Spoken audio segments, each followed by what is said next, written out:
Hey there everyone, Decadent Gamer here, and today I'm going to be talking about what I like to see for character creation in Soul Calibur 6. I have done a video like this before, but looking back at it, it was really horrible, so I thought I'd do a remake as I feel that my video editing skills have improved since then. I have to admit that as a fan of Soul Calibur, I felt that Soul Calibur 5 as a whole was a pretty mediocre game.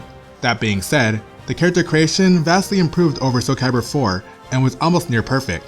However, these are just a few things that I feel would make it even better. So with that said, let's begin. For starters, I think it'd be great if they added some deeper face editing options. The addition of selecting different eyebrows was a good start in helping to differentiate your characters, but I feel some more face options would make things even better. A relatively new MMORPG called Black Desert Online has one of the best face editors, scratch that. It has the best overall character creation system I've ever seen in a game. I personally believe most games that have character creation should have a formula just like Black Desert's at this point. When I first saw the promo trailer for the game, I was blown away with all the options they gave you. Of course, as far as console gaming goes, the WWE games in my opinion still have the best character creation in terms of overall options. I'm not really into the games that much, but I have mad respect for their character creation system, especially seeing how far it's come since it was first introduced. And then there are the Dynasty Warrior Empires games, more specifically, Dynasty Warriors 8 Empires, with its relatively extensive face editing options. Seriously, while the game's character creation is more simplistic compared to WWE or Black Desert, the face editing is still top notch in my book. While I'd love for them to go with something similar to Black Desert or WWE 2016, I feel that the Dynasty Warriors face editor would be a more practical and simpler approach in giving simple yet deeper face options with the sliders for each part of the face.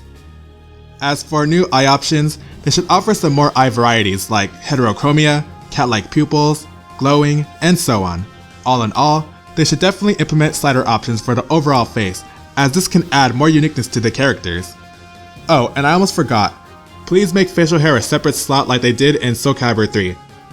The WWE games do this perfectly, so please follow their example. While I'm on the subject of the head, I feel there should be some more options for the hair. It'd be neat if we could create our own hairstyles. Tekken 6 and Tekken Tag 2 featured this option, where you chose a hair base and then built upon it by adding a front and sideburns and so on. I believe a feature like this would be a great option to include. As far as preset hairstyles go, they should bring back all the custom hairstyles, especially the ones from Soul Calibur 3, because I feel they'd all translate well with the next-gen graphical engine, and I'd really like to see these old hairstyles make a return. And let's not forget Soul Calibur 4 plus Broken Destiny, as there were some styles that didn't return in Soul Calibur 5, like the Oriental Frame, Swing, Updo, and Unkempt from Soul Calibur 4, along with Fury Tail, Short Ponytail, Beast, and Low Ponytail from Broken Destiny. For new preset hairstyles, all I'll say is this. Take a page from Dynasty Warriors 8 Empires. Seriously, they have a wide variety of hairstyles that would work in Soul Calibur, and it would be especially cool to see some more Chinese and Japanese hairstyles. That being said, if they do allow us to create our own hairstyles, there wouldn't be a need for a huge assortment of new preset hairstyles, but hey, it never hurts, you know? And at the very least, they could offer them as DLC for people who may prefer presets over customizing. Soul Calibur 5 for the most part had a great body customization system. I loved how you were able to edit every part of the body individually with the sliders. The only suggestion I can make has to do with creating overweight characters.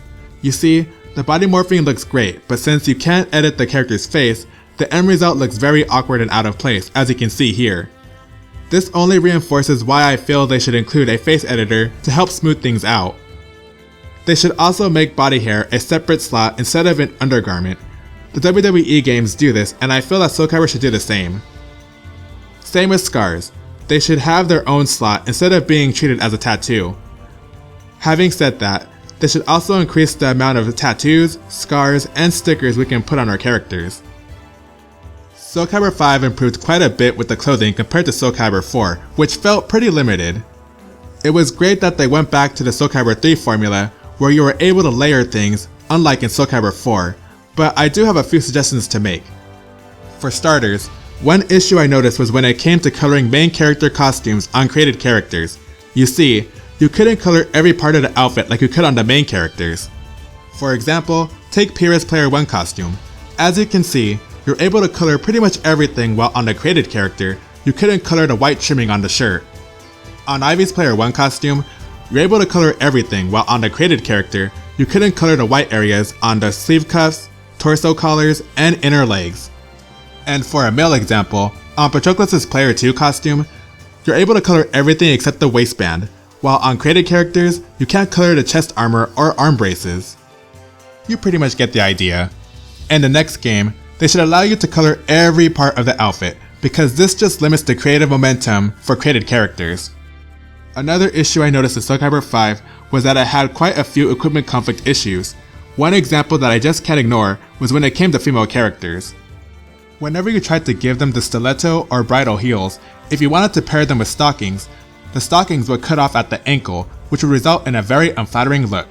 Soul Calibur 3 didn't seem to have this problem. Granted, the game didn't offer any high-heeled shoes, but regardless, they really should fix this problem because the one time we finally get high-heeled shoes in the game, we can't pair them with stockings. I mean, seriously?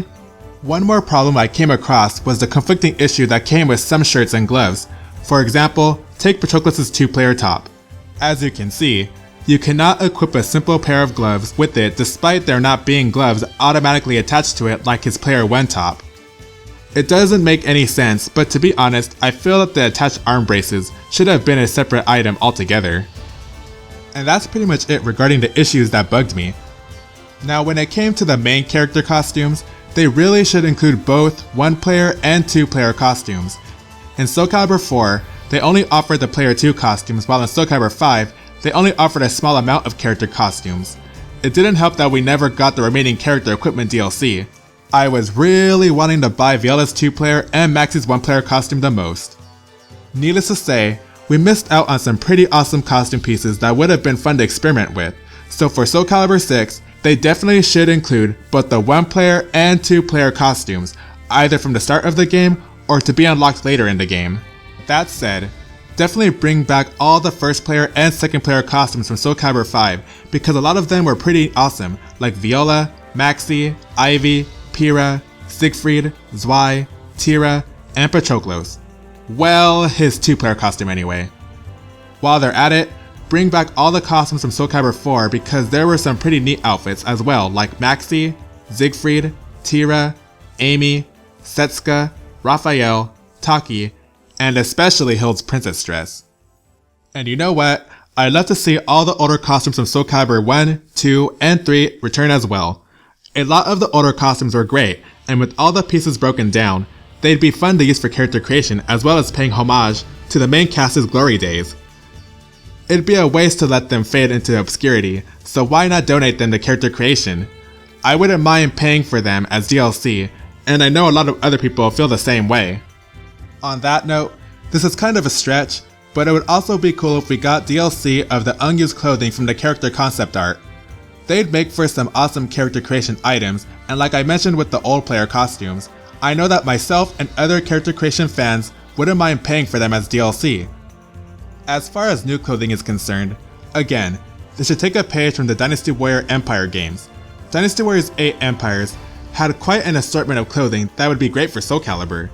One thing for sure is I'd like to see some more traditional Japanese and Chinese style clothing and headwear. And I have to stress that I hope this time around we finally get a pair of platform Okobo sandals.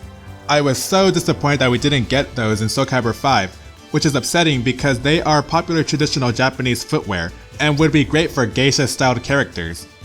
On that note, one personal style of clothing I like to see for the female characters is Aleta.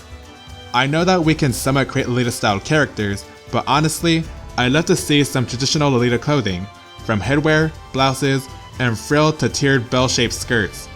This also includes Wall Aleta.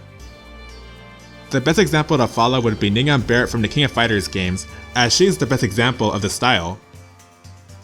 It also wouldn't hurt to include some morph armor pieces, especially for the female characters. Fire Emblem and other RPGs have some good examples of creative looking armor for women that Soul Calibur could follow. Lastly, I'd love to see them continue allowing more clothing to be unisex. They started doing this in Soul Calibur 5, so definitely keep that up. Another cool option would be to unpair gloves, shoulder equipment, and socks. Like for example, when you equip a pair of gloves, they can give you the option to wear both of them or only wear one. Same with shoulder equipment and socks. As for new patterns, they definitely need to bring in some more, like lace, fishnet, leather, fur, and leather patterns, just to name a few.